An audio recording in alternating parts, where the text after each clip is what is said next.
just get out of your comfort zone. It's because we get so comfortable in the same old, right? When we get out of our comfort zone, the growth will come and teaches you, okay, what you should do, what you shouldn't do, what you can, what you can't do. Being able to express our struggles as men, the vulnerabilities and what we're going through, that is where the magic happens. That's where the transformation happens. And it was the first time in my entire life, dude, in 35 years, where somebody had asked me, what do you want to be held accountable for?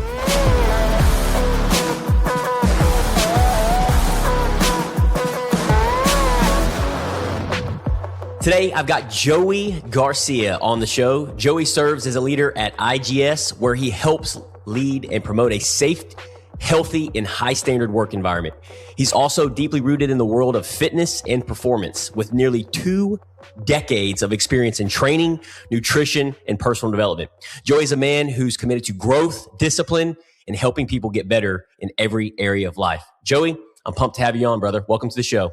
Thanks, Sean, man. I appreciate it. I'm pumped to be here. So great. Take us back for a minute, man. For our listeners, our audience, everyone listening to this, we're sitting, we're chopping it up, we're having a conversation. What were some of the defining moments that shaped you, that has created the man that you are today? Oh man, my dad. My dad served in the Army, and my grandfather. And it was really his leadership and discipline that's really grounded and developed my discipline as well. I mean, we were those kids that we came home from school and it was help your mother do what she's doing around the house, do your chores. Before we did anything, like, we got ready for the next day. Like, so we had our shoes out, our clothes were out, everything was prepped for the next day to get, to go. So, and even like before practices as well, like meal, everything. My dad didn't necessarily have the training aspect of it, the fitness side of it, but he was really just disciplined in the things that he did.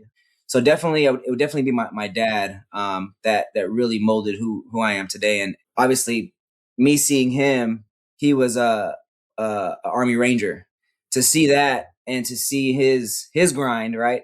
It definitely pushed me to be, kind of in that same space as he is. So, was there a season where you had to mature quickly? Because getting to know you, some of the conversations that you're having.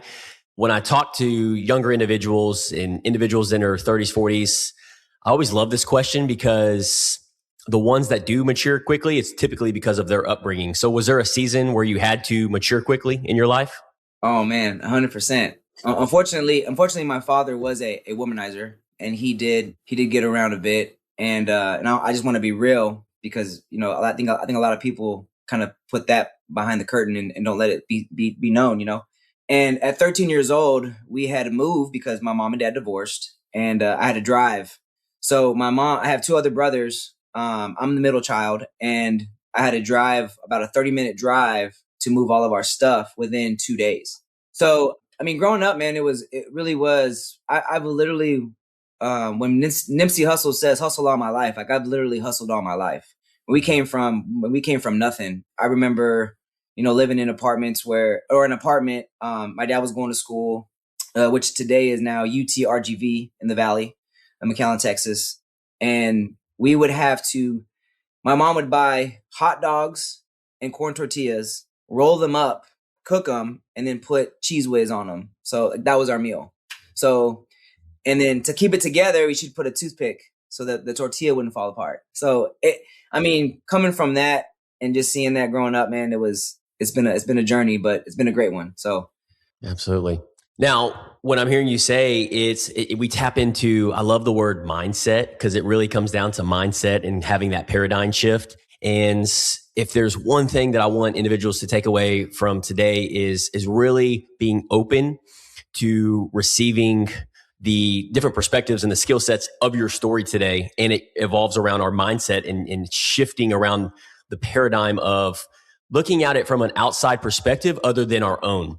So I'm curious with you, man, what changed most in your mindset over the years and going through that with your dad and your mom being there with you and in hustle mode? So what's changed most in your mindset over the years? My dream, right, which comes from your mindset, my dream was to be the first Hispanic running back in the NFL. Now, you can say, what you want to say. You can, you know what I mean, laugh at it. That was my dream. You know, I think God plants a special seed in your heart on what you want to do, and then you make it happen, right? So that was Yes. my biggest. That was my dream. That was what I wanted to do. That was my focus, and my mindset was just, hey man, every single day you got to grind, no matter what. Yeah. You hurt, you grind. You this, you grind. That, you grind. Like, so no matter what. So my mom and my dad, when they split, you know, because my dad was always there. He was never absent until my junior year of high school. And I mean, that's kind of where it tumbled a little bit. I got hurt. I tore my right knee, my PCL. I have this scar on my head here where I got in a fight, and I mean, it was just one thing after the next. And funny story with that, I had scouts come look at me because I was quick. I was a short little running back receiver who was quick, and just, you know, I had an offer from Baylor, and they were there for the spring game. And one day prior to me being cleared for my head, I just had to wait one more day. But I knew that they were there, so I'm like, man, my mindset was, hey, I got to get out there, because if I'm not out there, they're not going to see me. They're not going to, you know, see my performance. Right. And that same day, I got hurt. I tore my PCL on my right knee, or Dang. arthroscopic surgery on my right knee. Tried to come back too early. Then I tore my PCL coming off of a box jump. So my mindset has always been, no matter, like, you're not going to stop me until you break. Like, you have to physically, literally break me and kill me, because I'm not stopping.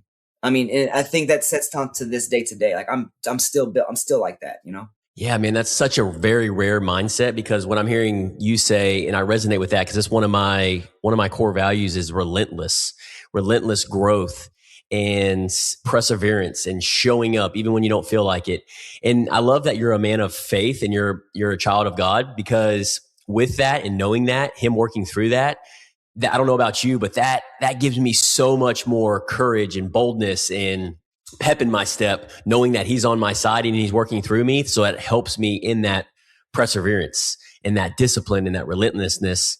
And, you know, for somebody that's listening to this, man, that doesn't naturally come to them, and they don't embody that, and they're a leader and they're an entrepreneur, and they don't have that energy, they don't have that tenacity, that perseverance, what would be like one tip or a piece of advice that you would give them to help them just be that 1% better version of them, or who they're trying to become, to have that relentlessness, that tenacity, that mindset that you have really embodied, man? Yeah, just get out of your comfort zone. It's because we get so comfortable in the same old, right? There's a guy that once told me, man, you know, I'm running a marathon, not a race. Or I'm running a marathon, not a sprint. There we go. I'm like, dude, you could die tomorrow. And what's going to happen? Like, is God going to tell you, well done, that good and faithful servant? Or is he going to say, dude, you had plenty of time.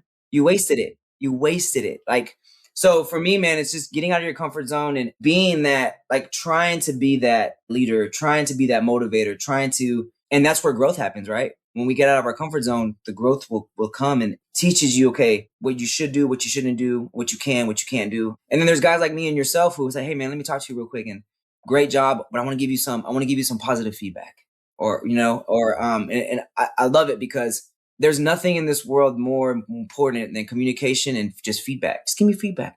It's fine. If I mess up, okay, I know I can get better. Like, it's okay. So, and I think that's what people don't tend to understand, especially men, is like, you can mess up. It's okay to mess up, but how are we going to get you better? Let's get better.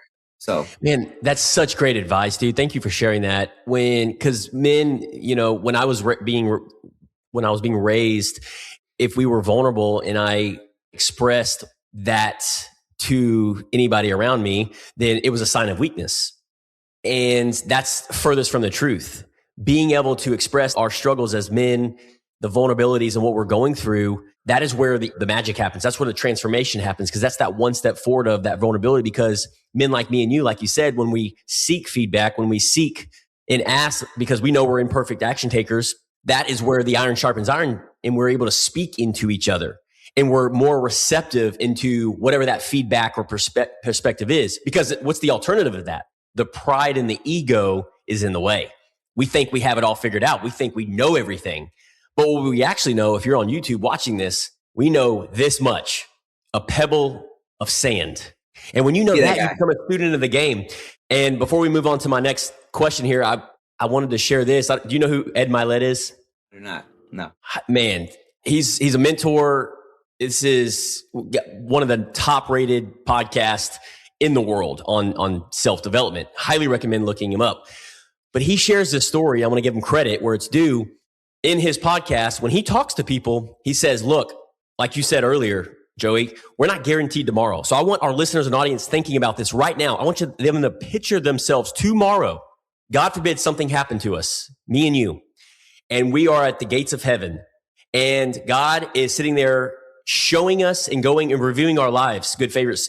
And he's saying, hey, this is the life you chose, which is the version that just decided to be comfortable, decided to be average and mediocre and do this and be ordinary. This is the life that you chose. It was hard. It was really hard, Sean. But this is the life that you could have chosen. This is the life of doing hard things, getting comfortable, getting uncomfortable. This is the life of being vulnerable, sharing your struggles and trials and tribulations, getting on a podcast, doing a marathon for the first time, getting in a cold plunge, doing that public speaking, starting that business, doing hard things. Both of them are hard, but choose your hard. This is what you could have ended up like. This is what I called you to be. So I think about that all the time in my life. Am I avoiding this because it's hard, or am I avoiding it because it's why am I avoiding it? So when I think about that, I'm like, because we're not guaranteed tomorrow, so we're gonna leave it all on the playing field today. You have any thoughts on that? Oh yeah, 110. It's funny you say that. You said anything can happen to you, and not necessarily death, right? But you could be in a car accident and not be able to use your legs, but you have that mindset to say, no, I have what's called non-negotiables. So my non-negotiables are working out.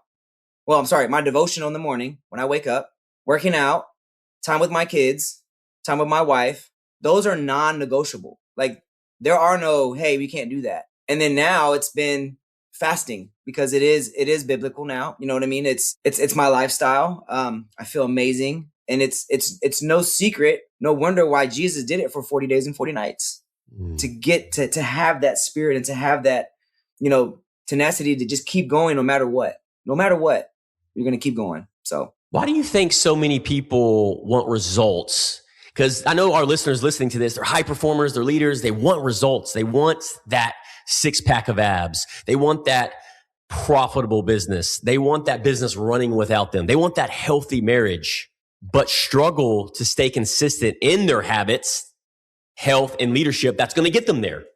Really, the biggest thing, it has to be, we've said this already, is getting uncomfortable. I didn't think I was going to be comfortable fasting.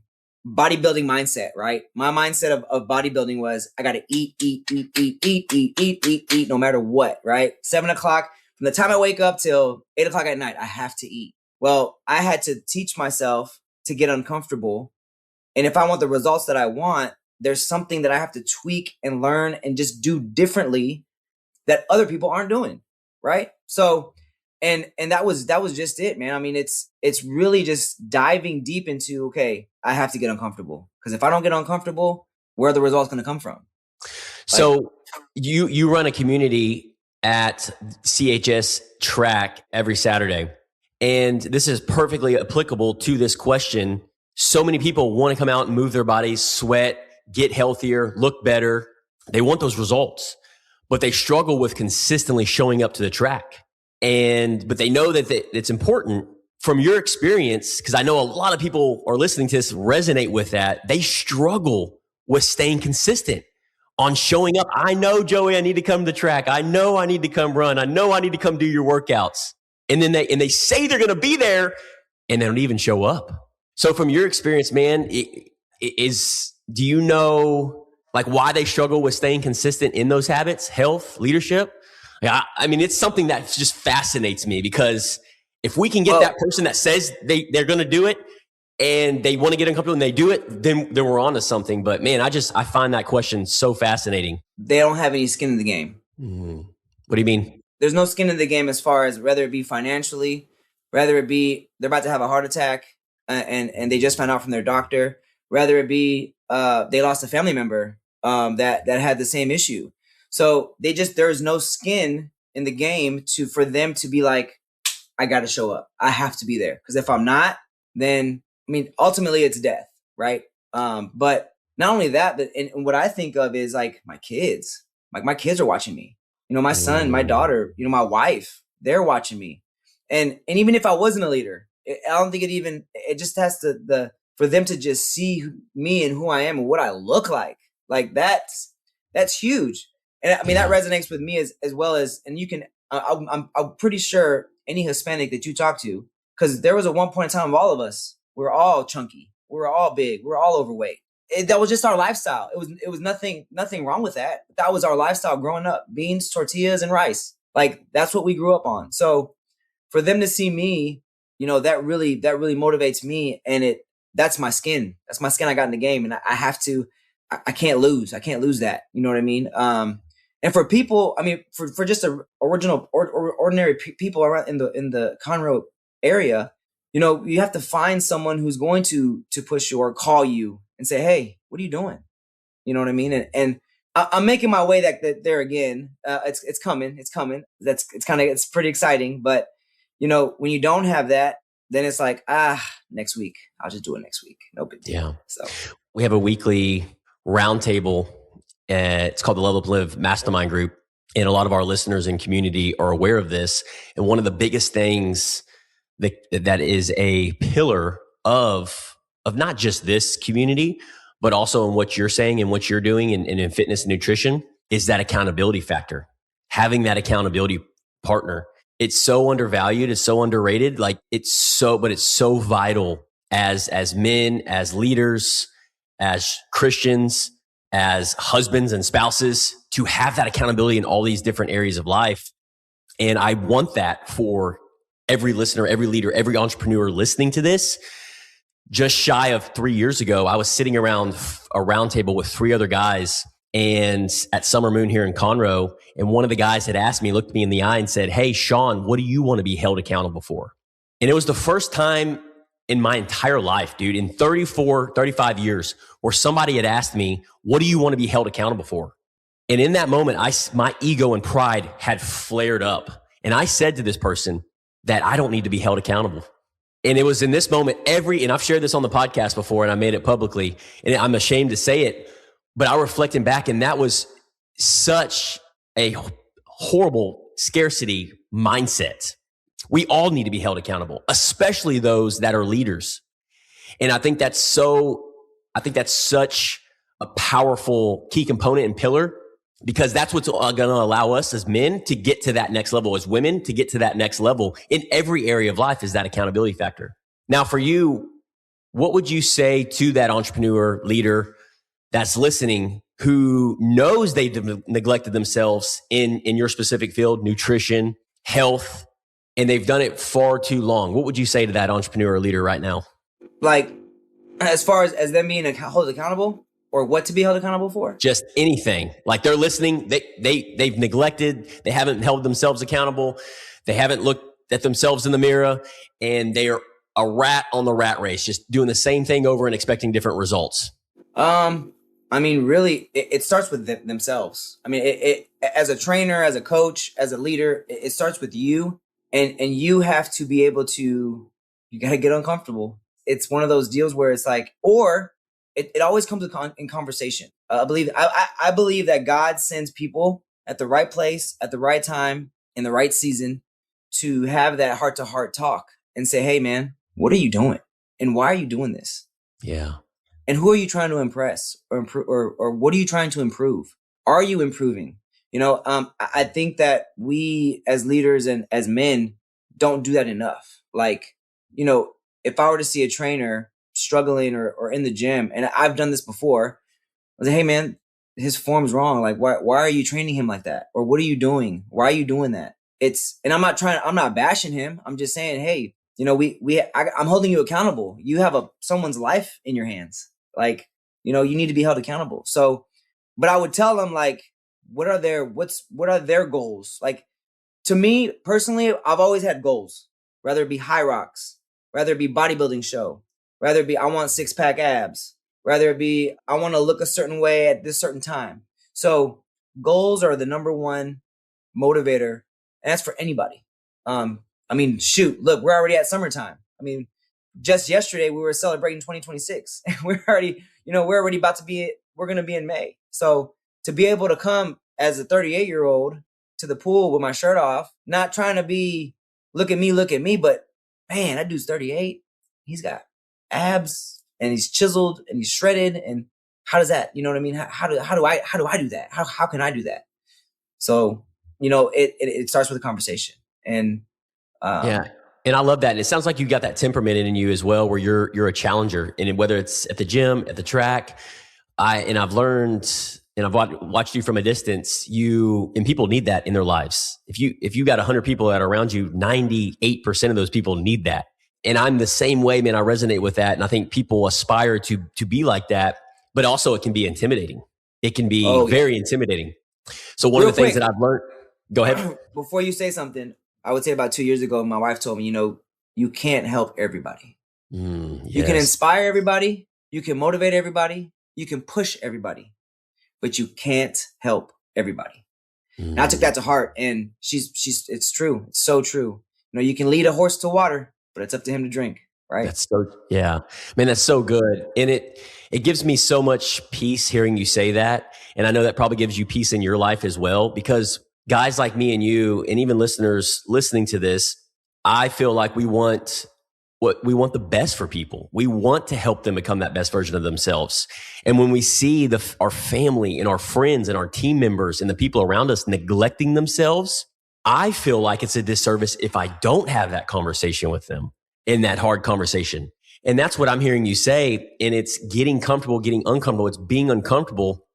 And a lot of people don't know what that means. What I have learned as well, what would be like one uncomfortable thing for you that you could give us an example that you've maybe done in the last 6 to 12 to 18 months that you've gotten uncomfortable with in your life that you are going through right now in this season of life? Well, it was always, it was always having my shirt off. That was always the most uncomfortable thing for me. Since I was a kid. So, I met my wife when we were in 5th grade. So that's my best friend. And we would go to the pool, and I would go in the pool with my shirt on. I would never take my shirt off because I was uncomfortable. I was very just held, like I just did not want to take my shirt off. So to fast forward to today, finally, 20 plus years later, to be able to do that is like, I can't even put into words. And the next thing I say would be, I brought up before was the fasting for, 16 hours and only eating for 8. That was, at first, that was very, very uncomfortable for me, just because I wasn't used to that lifestyle and I wasn't used to that. But seeing the progress in it and seeing what the body does and processing your foods and being able to digest those foods and being ready for your next workout at 120%, because that's how you feel. I mean, that I can't, you would have to do it, and because I can't explain it. Well, that's getting uncomfortable. Is you were uncomfortable. You were uncomfortable taking your shirt off, and you decided to do something about it. And you started getting curious. You started looking into it. Well, who do Joey need to become to get comfortable getting uncomfortable?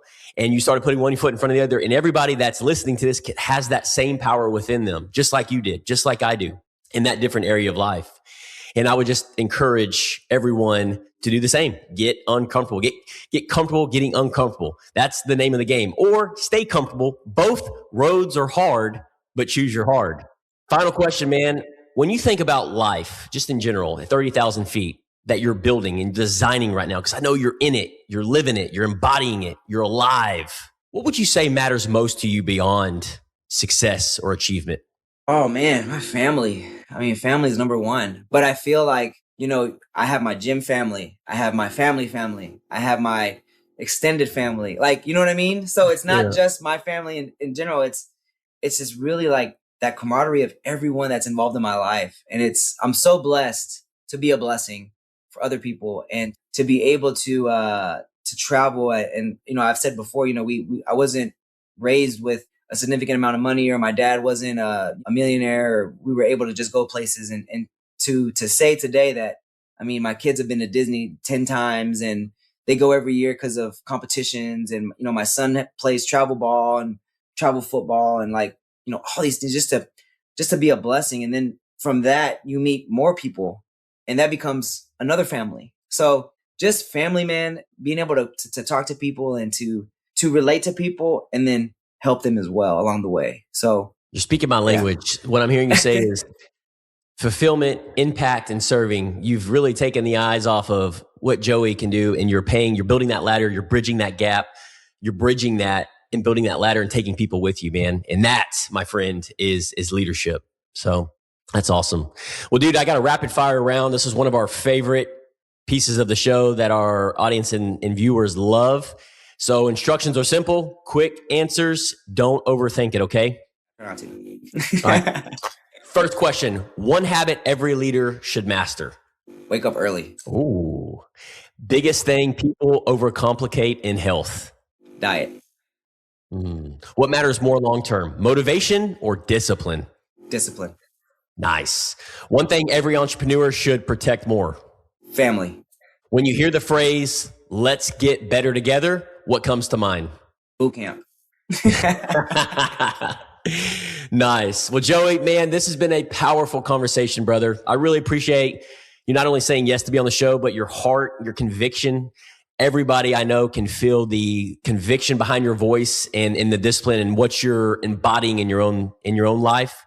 And then leading by example for your wife, your kids, and your community. You're doing that, just that. And you've told me that numerous times. You've not just said, hey, do as I say and not as I do. I mean, you actually are an action taker, and it's caught, not taught.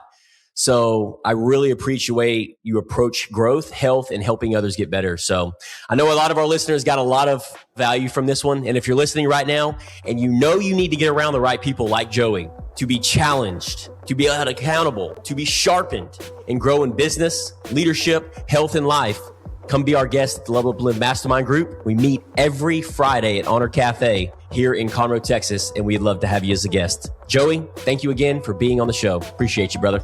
Man, I appreciate you. Thank you so much. Absolutely.